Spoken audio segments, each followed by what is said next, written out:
Have you ever been in a relationship that you knew was bad for you but you couldn't get out? You might have felt like you were being pulled in two directions, wanting to leave but also wanting to stay. If this sounds like you, then you might have experienced a trauma bond. In this video, we will discuss what a trauma bond is, how it happens, why it happens, who is most likely to have one, and some examples of trauma bonds in relationships, so let's get into it. First off, what is a trauma bond? A trauma bond is a special kind of bond that is created between two people when one person is in a lot of physical or emotional pain. The person inflicting the pain often does it unintentionally, but the person receiving the pain still feels traumatized by it. Over time, this trauma creates a strong bond between the two people. Now you may be wondering, why would someone stay in a relationship if they are being hurt? The answer is complicated, but it often has to do with the fact that the person causing the pain is someone that the person receiving the pain loves. It can be hard to break a trauma bond because it is so strong, but it is possible with help. So how does a trauma bond happen? Trauma bonds are created when one person experiences repeated trauma at the hands of another. The trauma can be physical or emotional, and it doesn't always have to be intentional on the part of the person causing it. Sometimes people just don't know any better, but no matter what, the person experiencing the trauma feels it deeply. Over time, this trauma creates a bond between the two people involved. And even though it is not a healthy bond, it can be very hard to break. This is because the brain actually starts to crave the trauma. It sounds crazy, but it is true. The more trauma a person experiences, the more their brain starts to crave it. This is why people can get addicted to trauma. So why do people form trauma bonds? There are many reasons why people form trauma bonds. One reason is that the person causing the trauma is someone that the person receiving it loves. It can be hard to break a trauma bond because of this love. Even though the person causing the pain may not mean to do it, the person receiving the pain feels it deeply, and over time, this creates a bond between the two people.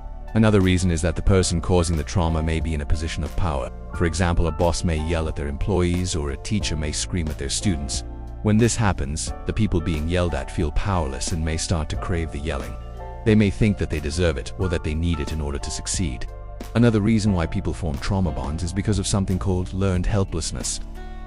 This is when a person has been in a situation where they felt helpless, and over time they have come to believe that they are helpless. For example, if a person was abused as a child, they may feel helpless and believe that they cannot control anything. This can lead to trauma bonding with the abuser or other people. Finally, people may form trauma bonds because they have low self-esteem. When a person has low self-esteem, they believe that they are not worthy of love or happiness. This can make them stay in a traumatic relationship because they think that they deserve it. So who is most likely to have a trauma bond? People who have been through traumatic experiences in the past are more likely to have trauma bonds. This includes people who have been abused, neglected, or witnessed violence. People who have a family history of trauma are also more likely to experience trauma bonding. People with certain mental health conditions are also more likely to experience trauma bonding. These conditions include borderline personality disorder, complex post-traumatic stress disorder, and generalized anxiety disorder. Finally, people who have low self-esteem or who are struggling with addiction are also more likely to experience trauma bonding. Now that you know a little bit more about trauma bonds, let's look at some examples of trauma bonds in relationships. Number 1. Childhood trauma bonds. One of the most common examples of trauma bonds is the bond between a child and their abuser. This can happen when a parent or other caregiver abuses their child, either physically or emotionally. The child may feel like they have no other choice but to stay in the abusive situation.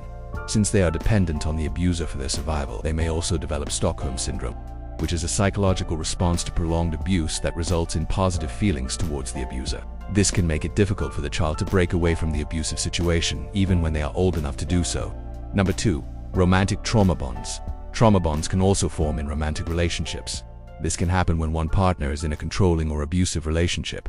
The controlling partner may use tactics like manipulation, gaslighting, and isolation to keep the other partner in the relationship. The abused partner may feel like they have no way out of the relationship and may develop Stockholm Syndrome, making it even harder to escape.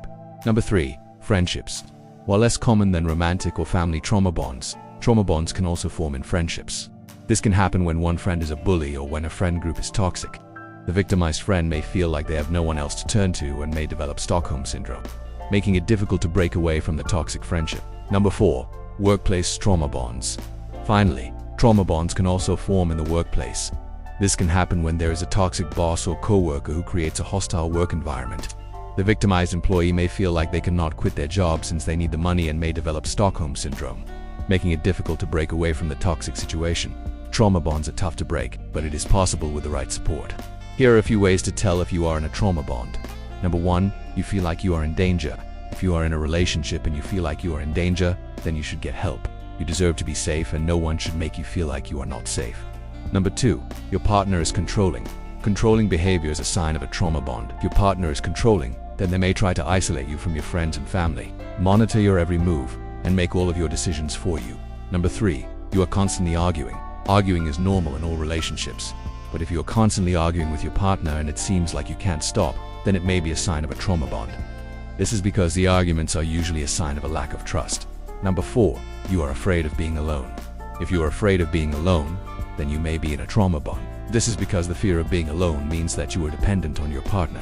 You may think that you cannot survive without them, which is not true. If you recognize any of these signs in yourself, please reach out for help. In conclusion, trauma bonds can be tough to break, but it is possible with the right support. If you think you may be in a trauma bond, please reach out for help. You deserve to be happy, and no one should make you feel like you are not worthy of love or happiness. We hope that you enjoyed this video and learned something new. Please like and subscribe so you never miss an upload. Thanks for watching.